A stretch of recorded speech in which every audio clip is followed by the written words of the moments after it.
था पहले से ही कि ये प्राइम मिनिस्टर डब्बू प्राइम मिनिस्टर है, ईमानदार है, पढ़ा लिखा है, परंतु रीढ़ की हड्डी नहीं है। ये तो पहले दिन से सबको पता है। जब इसको बनाया गया सबसे पता है। ये तो अपने बल से तो नहीं बना प्राइम मिनिस्टर, ये सोनिया गांधी के बल पर बना। सोनिया गांधी खुद नहीं बन सकी। आपको तो उसने झूठ बोल दिया कि मैंने त्याग कर दिया। वास्तविकता यह नहीं है। 12:30 बजे 17 मई को राष्ट्रपति ने मुझे फोन किया, कहा कि क्या कर रहे हो? मैंने कहा खाना खा रहे हैं। तो कहा तुरंत आ जाओ, 15 मिनट में आओ। मैं भाग के गया, क्योंकि मैंने उनको एक चिट्ठी लिखा था 3 दिन पहले कि सोनिया गांधी प्रधानमंत्री हमारे संविधान के अनुसार बन नहीं सकती। तो यदि आप उनको बना दोगे, तो फिर मैं कोर्ट में जाऊंगा। वो चिट्ठी मैंने मद्रास से लिखी, वो पहुंचते पहुंचते 3 दिन लग गया।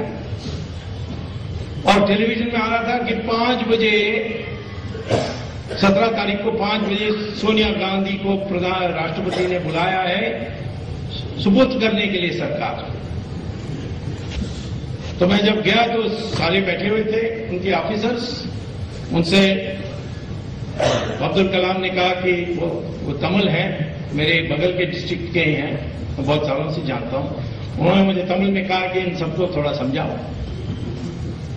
तो मैंने कहा कि जो सिटीजनशिप एक्ट है, जो सिटीजन बनते हैं हमारे देश में, उनमें आप में एक फर्क है। मैं और आप कभी हमारी नागरिकता को कोई समाप्त नहीं कर सकता, क्योंकि हम इस देश में पैदा हुए और हमारे मां बाप इस देश के नागरिक थे और हैं। लेकिन जो सिटीजनशिप एक्ट में बनते हैं, उनका नागरिकता कभी भी समाप्त की जा सकती है। लेकिन मैं उस पॉइंट पे नहीं था। मैंने कहा एक प्रोविजो है सिटीजनशिप एक्ट में कि विदेशी कोई हिंदुस्तान में नागरिक बनेगा तो उन पर वही अंकुश लगेगी, वही रिस्ट्रिक्शंस होंगे जो हिंदुस्तानी उनके देश में बनने से लगेगा। तो इटली में आप वहां पैदा नहीं हुए तो प्राइम मिनिस्टर नहीं बन सकते। इसीलिए ये भी इस देश में प्राइम मिनिस्टर बन नहीं सकती। फिर राष्ट्रपति ने पूछा ऑफिसर से, कुछ आपको पूछना है? किसी ने नहीं कहा कि आप जा सकते हो। मैंने कहा आप क्या करने वाले? आप दोनों उसको बुला लिया 5 बजे। उन्होंने कहा क्या अभी तो 1 बज रहा है, 5 बजे 4 घंटे बाकी हैं, उसके बीच में कोई एक और चिट्ठी जाएगी। 3:30 बजे उन्होंने चिट्ठी लिखी।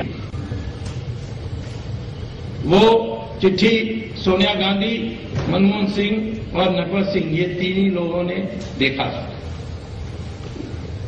और उस चिट्ठी में ये लिखा था कि मैंने आपको 5 बजे बुलाया था, लेकिन अभी मुझे कंप्लेंट डॉक्टर सुब्रमण्यम स्वामी से आई है कि आप बन नहीं सकते, और मुझे पता नहीं इसमें तथ्य कितना है, इसलिए मैं इसको सुप्रीम कोर्ट को सुपुर्द करूंगा।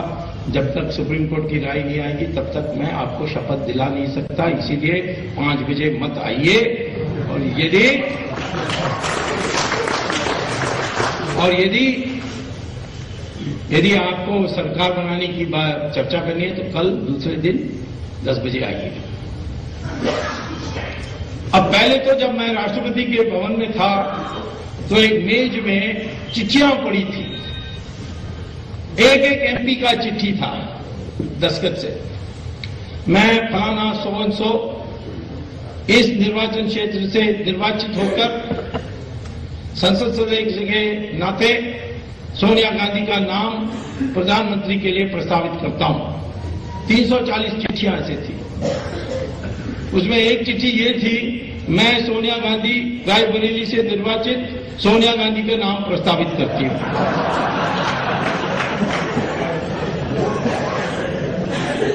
झूठ बोलती है। लेकिन मेरे सामने एक संकट था कि ये प्रधानमंत्री नहीं होंगे तो कौन बनेगा प्रधानमंत्री, और कौन तय करेगा? सोनिया गांधी तय करेगी। और उस बुद्धू को प्रधानमंत्री बना देगी, राहुल गांधी को, तो क्या करेंगे हम? हमारे देश कैसे सुधरेगा उससे? कौन तय करेगा? सोनिया गांधी तय करेगी।